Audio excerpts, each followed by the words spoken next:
ತೇಜ್ ಪ್ರಭು ನ್ಯೂಸ್ಗೆ ಸ್ವಾಗತ. ಮಹಾಶಿವರಾತ್ರಿಯ ಪ್ರಯುಕ್ತವಾಗಿ ಕನಗಳ ಗ್ರಾಮದ ಶ್ರೀ ಕಲ್ಮೇಶ್ವರ ಮಹಾದೇವ ಮಂದಿರದಲ್ಲಿ ದಿನಾಂಕ 15 ಫೆಬ್ರವರಿ 2026ರಂದು ಮುಂಜಾನೆ 8:30ರಿಂದ ಕರ್ನಾಟಕ ಪ್ರದೇಶ ಯುವ ಕಾಂಗ್ರೆಸ್ ಸಮಿತಿಯ ರಾಜ್ಯ ಪ್ರಧಾನ ಕಾರ್ಯದರ್ಶಿ ಸಹೋದರಿ ಶೀತಲ್ ಅಕ್ಕ ಮಠಪತಿ ಇವರಿಂದ ಏಕಾದಶಿ ನಿಮಿತ್ತವಾಗಿ ಉಪವಾಸ ಅಲ್ಪೋಪಹಾರವನ್ನು ಆಯೋಜಿಸಲಾಗಿತ್ತು. ಕಣಗಳಾದ ಶಿವಶರಣ ಶರಣೀಯರು ಈ ಒಂದು ಪ್ರಸಾದ ರೂಪದಲ್ಲಿ ಸ್ವೀಕರಿಸಿದರು.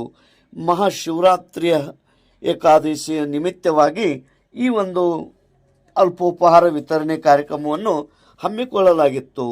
ಇದರಲ್ಲಿ ಉಪಸ್ಥಿತಿ ಕಾರ್ಯಕರ್ತರಾದ ಮಹೇಶ್ ಮಗ್ದೋಮ್, ವರಲಕ್ಷ್ಮಿ ಗುಡೆ, ಅಮೂಲ್ ಗುಡೆ, ಗ್ರಾಮ ಪಂಚಾಯತ್ ಸದಸ್ಯರು, ರಾಜು ಐಹೊಳೆ ಗುತ್ತಿಗೆದಾರರ, ಮಾಜಿ ಗ್ರಾಮ ಪಂಚಾಯತ್ ಅಧ್ಯಕ್ಷರು ಮಧುಕರ್ ಹತ್ರೊಟ್ಟೆ, ಯುವ ಧುರೀಣ ವಸಂತ ಮಾಳಿ, ಯುವ ಧುರೀಣ ಮಲ್ಲೇಶ್ ಕಿಂಡೆ, ಮಹಾದೇವ್ ಅಪ್ತಗಿರಿ, ಪೂಜಾ ಬೆಡಗೆ, ಲಕ್ಷ್ಮೀ ಹತ್ರೊಟ್ಟೆ, ಸದಾಶಿವ ಖಾಡೆ, ರಾಜು ತೋಡ್ಕರ್, ಅನೇಕ ಶರಣೀಯರು ಪಾಲ್ಗೊಂಡಿದ್ದರು. 500ಕ್ಕಿಂತ ಹೆಚ್ಚು ಜನರಿಗೆ ಶಿವರಾತ್ರಿ ಏಕಾದಶಿ ಪ್ರಯುಕ್ತ ಉಪವಾಸದ ಪ್ರಯುಕ್ತ ಸಾಬುದಾನೆ ಬಗರ್ ಮತ್ತು ಬಾಳೆಹಣ್ಣು ವಿತರಣೆ ಮಾಡಲಾಯಿತು. ಎಲ್ಲರಿಗೆ ಮತ್ತೊಮ್ಮೆ ಮಗದೊಮ್ಮೆ ಮಹಾಶಿವರಾತ್ರಿಯ ಆರ್ಥಿಕ ಶುಭಾಶಯಗಳು. ತೇಜ್ ನ್ಯೂಸ್ ಕನಗಲ.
मुंबई को लेके जाओ ये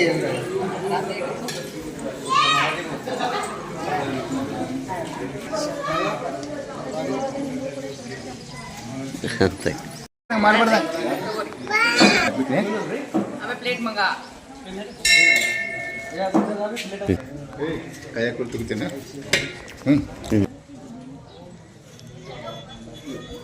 ಹಾಂ